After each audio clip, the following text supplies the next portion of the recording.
আজ ছিল off day বুঝছেন, আর অফ ডেতে আজকে শুক্রবার ছিল, আর ছেলেরা বায়না ধরেছে আমাকে যে তাদেরকে সেলুনে চুল পাল্লানোর জন্য। তাই গাড়ি নিয়ে সবাইকে নিয়ে বাইর হয়ে চলে গেলাম, এই স্টার দিয়ে দিলাম, এইবার থেকে বাইর হইতেছি।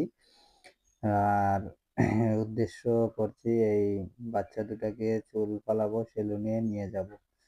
সঙ্গে থাকবেন, পাশে থাকবেন, দেখবেন।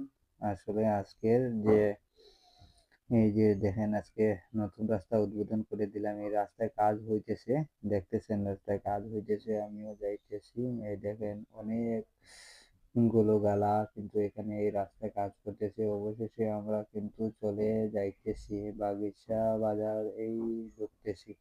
আপনারা হয়তো এই জায়গাটা চিনেন সবাই। ইনশাল্লাহ এই দেখেন, অবশেষে কিন্তু আমরা সেলুনে চলে আসলাম। অবশেষে সেলুনে চলে আসলাম, ভাগ্য ভালো এখানে এসে কাউকে মানে পাইছি না, খালি পাইছি। আর এখানে চলে আসলাম আবার বিকাশে টাকা তোলার জন্য, বিকাশে টাকাটা তুলে নিলাম, আবার চলে গেলাম যে সেলুনে, দেখি গিয়ে ওইখানে তাদের চুল পালানো শেষ হয়ে গেছে কিনা। হ্যাঁ, অবশেষে দেখলাম যে তাদের চুল পালানো শেষ হয়ে গেছে, কিছু খরচ ছিল সেগুলো করলাম, আবারও রওনা দিয়ে দিলাম।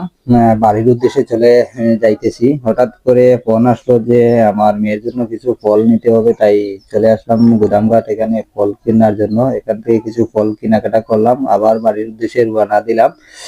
তা আজকের ব্লগটা কেমন হয়েছে সবাই একটু আমাকে কমেন্ট বক্সে জানাবেন, আর যদি ব্লগগুলো ভালো লাগে আমাকে বলবেন, আরো আপনাদের মাঝে প্রতিনিয়ত এরকম ব্লগ নিয়ে আসবো ইনশাআল্লাহ।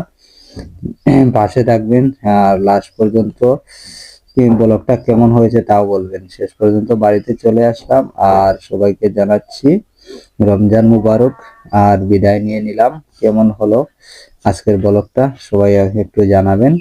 শেষ মুহূর্ত, এই যে খরচগুলো আনছিলাম এগুলো নামিয়ে এই গাড়ি থেকে নেমে যাচ্ছি। সবাই ভালো থাকবেন, সুস্থ থাকবেন।